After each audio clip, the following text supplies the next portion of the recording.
आप देख रहे हैं मंत्र भारत न्यूज चैनल। मैं हूं कविता। एशिया प्रशांत क्षेत्र में बढ़ती भू राजनीतिक हलचल के बीच ताइवान को लेकर जापान और चीन के रिश्ते नई तल्खी की ओर बढ़ रहे हैं।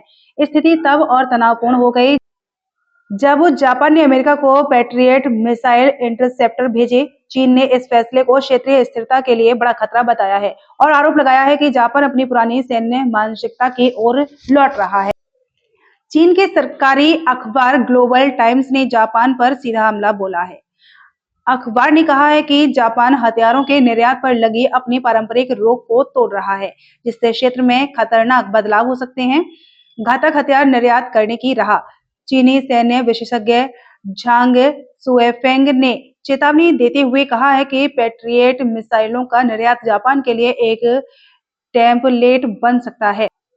इससे जापान को आगे और भी घातक हथियार निर्यात करने की राह मिल जाएगी। झांग के मुताबिक यह कदम पूरे एशिया प्रशांत क्षेत्र में सैन्य प्रतिस्पर्धा को बढ़ा सकता है।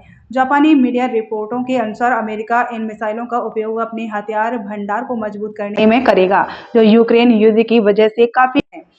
जापान की बदली रणनीति कई दशकों तक Japan 3 principles on defence transfer के तहत घातक हथियारों का निर्यात नहीं करता था, लेकिन 2023 में इस नीति में भारी बदलाव किया गया।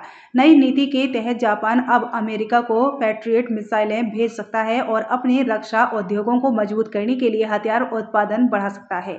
यह कदम जापान की उस रणनीति का हिस्सा है जिसके तहत वह अपनी सैन्य क्षमताओं का तेजी से विस्तार कर रहा है। जापान की सुरक्षा के लिए खतरा।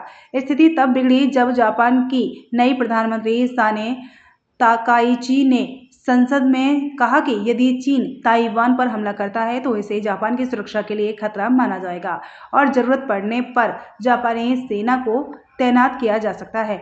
चीन ने इस बयान को अपनी आंतरिक संप्रभुता में हस्तक्षेप बताया और इसे जापान की युद्धकालीन मानसिकता की वापसी करार दिया। इसके बाद बीजिंग ने कई सांस्कृतिक, शैक्षणिक और आर्थिक कार्यक्रम स्थगित कर दिए, जिससे दोनों देशों के संबंधों में और ठंडक आ गई।